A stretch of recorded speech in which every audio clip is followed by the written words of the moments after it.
Bem-vindos ao nosso 20º resumo comentado da Bíblia. Mateus capítulo 17, versículos 1 a 13, Marcos capítulo 9, versículos 2 a 13, Lucas capítulo 9, versículos 28 a 36, a transfiguração. Jesus chama Pedro, Tiago e João, seus apóstolos mais espiritualizados, para o alto de um monte. Transfigurou-se diante deles, seu rosto resplandeceu como o sol e as suas vestes se tornaram brancas como a luz. Demonstra claramente que Cristo deixa o corpo físico e se apresenta em espírito totalmente iluminado. E eis que lhes apareceram Moisés e Elias, falando com ele. Ora, Moisés e Elias? Moisés não estava morto há quase 1500 anos atrás? Elias não estava morto há quase 900 anos atrás? Ou melhor, há pouco tempo, quando ocupou o corpo e foi chamado de João o Batista? Tem como dizer que essa passagem é um sonho? Muitos dizem que os apóstolos sonharam, mas vamos seguir com o texto. Pedro, tomando a palavra, disse a Jesus: façamos aqui 3 tabernáculos para ti, um para Moisés e um para Elias. Ora, era tão nítido que Pedro queria fazer 3 cabanas para eles ficarem mais à vontade, mais confortável. Em seguida apareceu a mesma voz que apareceu no batismo de Cristo: este é o meu filho amado, em quem me comprazo, escutai-o. Os discípulos ficaram com medo. Jesus pediu que eles levantassem, não tivessem medo, e pediu aos discípulos que não contassem o que ali tinha se passado, até que ele tivesse ressuscitado dos mortos. O que demonstra claramente que a ressuscitação de Cristo não era a primeira, e necessário seria cumprir as Escrituras. E uma que melhor afirma essa passagem de Cristo é o Salmo 22, escrito por Davi há 1000 anos antes. Cristo então solicita silêncio aos discípulos. Os discípulos perguntam a Jesus: por que os escribas dizem que Elias deveria de vir primeiro?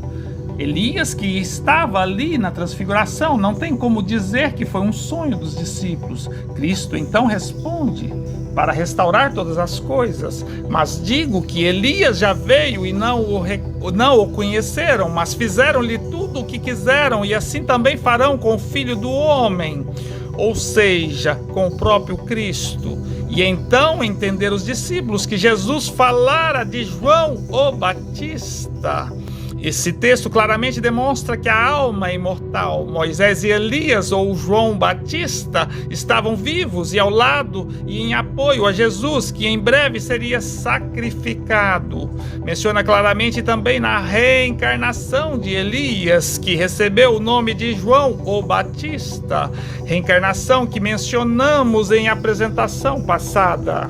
Vamos a Mateus capítulo 17, versículos 14 a 22, cura de um lunático endemoniado. Está em Marcos capítulo 9, versículos 14 a 29, Lucas capítulo 9, versículos 37 a 45.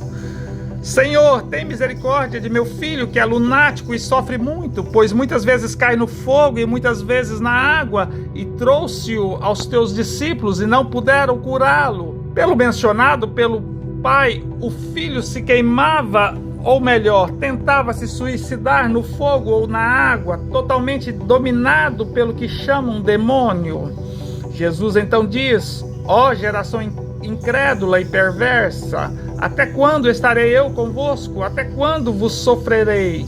Demonstra claramente que vosso sofrimento, nossas atribulações, é por única e exclusiva falta de fé e por não conseguirmos amar uns aos outros e amar a Deus. Na sequência, Cristo diz isso claramente após ter expulsado o demônio. Os discípulos lhe perguntam: por que não podemos nós expulsá-los? E Cristo responde: por causa de vossa pequena fé. Se tivesseis fé como um grão de mostarda, diria a este monte: passa daqui para acolá, e há de passar, e nada vos será impossível. Portanto, se amarmos uns aos outros como Cristo nos amou e se sacrificou para nos ensinar, para nos dar exemplo, poderia fazer coisas ditas impossíveis. E para continuar, Cristo afirma aos discípulos: essa casta de demônios não se expulsa senão pela oração e pelo jejum.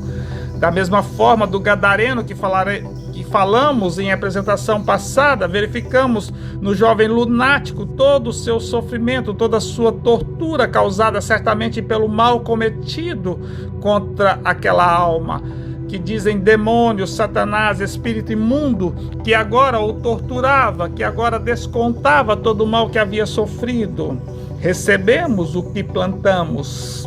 Lucas capítulo 13, versículos 1 a 5, temos importante ensinamento de Cristo, a mortandade dos galileus, onde Pilatos sacrificara alguns e Jesus, ao ouvir, replica: esses galileus foram mais pecadores do que todos os galileus. Se não arrependerdes, todos de igual modo perecereis. Aqueles 18 sobre os quais caiu a torre de Siloé e os matou foram mais culpados do que todos quanto os homens habitam em Jerusalém. Se não arrependerdes, todos de igual modo perecereis. Ora, mostra claramente que Cristo comanda todos aqui na terra e mostra que acidentes não acontecem por acaso. Alguma justificativa há.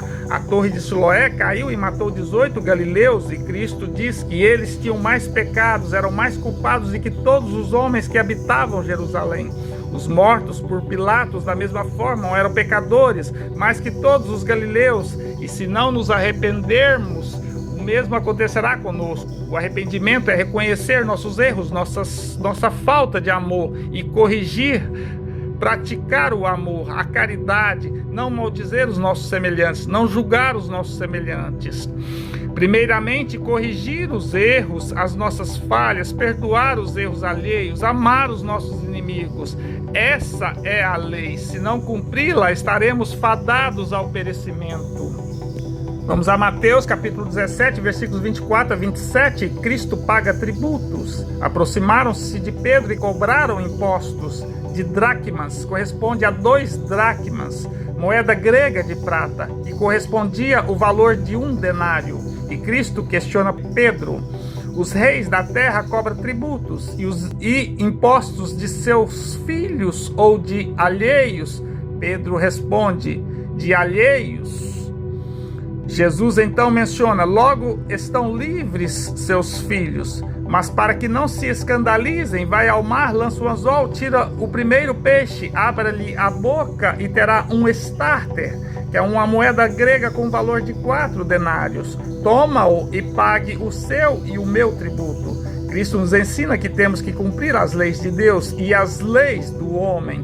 Mesmo sendo ele maior que os chamados reis da terra, não poderia ser motivo de escândalo e teria que cumprir as leis humanas. Ficamos por aqui, não perca a nossa 21ª apresentação. Que Deus nos abençoe.